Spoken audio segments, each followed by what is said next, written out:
With the help from her sons, Kadru managed to win the bet from Vinita, and as per the condition of the bet, Vinita had to become Kadru's maid. This happened due to the curse from Vinita's first son, Arun. Now, as told by Arun, Vinita started waiting for her other egg to hatch so that her second son can relieve her of this curse. When time came, the second egg hatched and mighty Garud was born from it. He was powerful, fast, agile, and grew bigger with every passing day. His eyes were yellow like lightning and body was glowing like fire.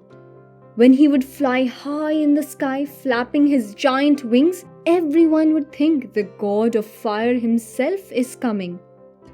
When Garud saw his mother serving the mother of snakes, he asked for an explanation. Vinta told her son all about the bet she lost to her sister. Garud decided to do something to relieve his mother of this curse. He went to the snakes and said, "I will do anything in my capacity to relieve my mother of this curse and free her from slavery. Tell me, what do you want, and I will do it." The snakes thought for a moment and said, "Oh cousin, you are really brave and powerful. Maybe you can do something to relieve us from our mother's curse. Our mother had cursed us to burn in the fire of Janmeja's snake sacrifice. If you could bring nectar from Indra, we will also become immortal, and Janmeja's fire will not be able to harm us. If you succeed in bringing the nectar from Indra, we will relieve your mother from slavery." The god of birds agreed and went on a journey to heaven to get the nectar from gods. When Indra and the other gods found out that Garud is on his way to collect nectar from them, they all decided to somehow stop Garud. However, none of the gods could stop the mighty bird. Garud flapped his giant wings and caused havoc in the army of gods. In the end, Indra lost consciousness and Garud managed to locate the pot of nectar. When Garud was flying high in the sky holding the pot of nectar, he was stopped by Bhagwan Vishnu. He asked Garud, "O Lord of all the flying creatures, if you want to drink this nectar, you must go ahead.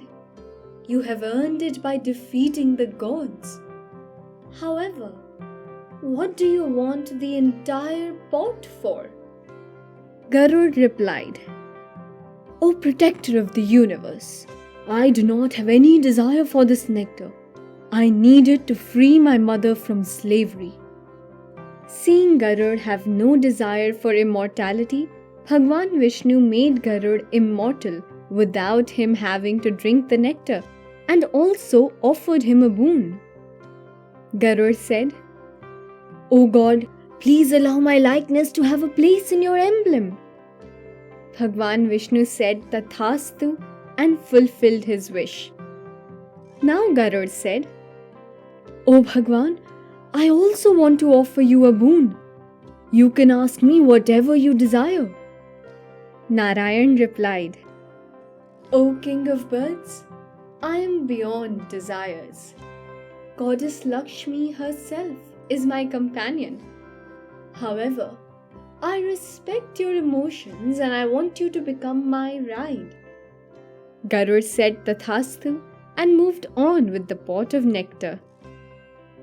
By now, Indra had regained consciousness and attacked Garud with his lightning bolt. However, his mighty lightning bolt failed to harm Garud in any significant way. Indra finally accepted that he cannot defeat Garud and approached him with a peace offering.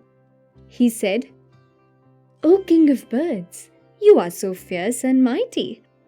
I do not want any enmity with you. Instead, I wish to be your friend." Garud said, "I too have nothing against you.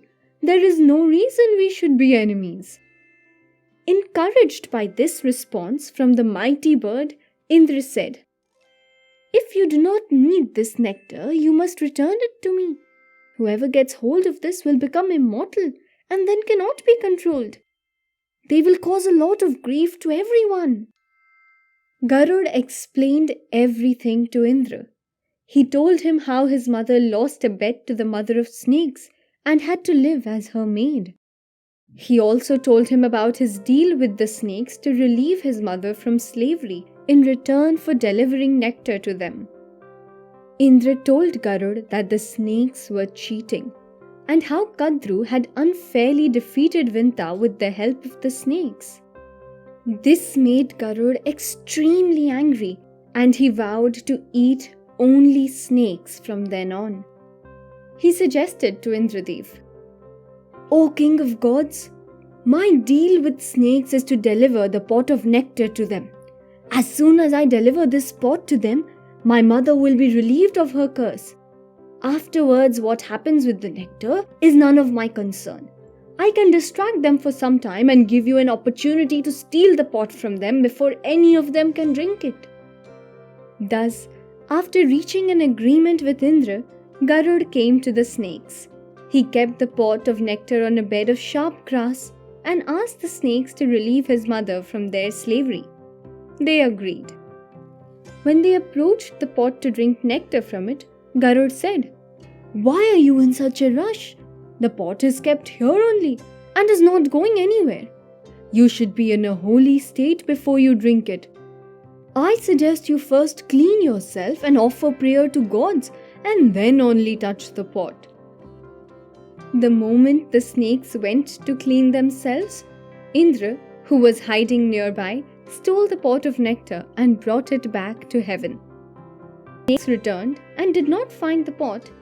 They thought maybe some nectar had spilled on the grass and started licking it.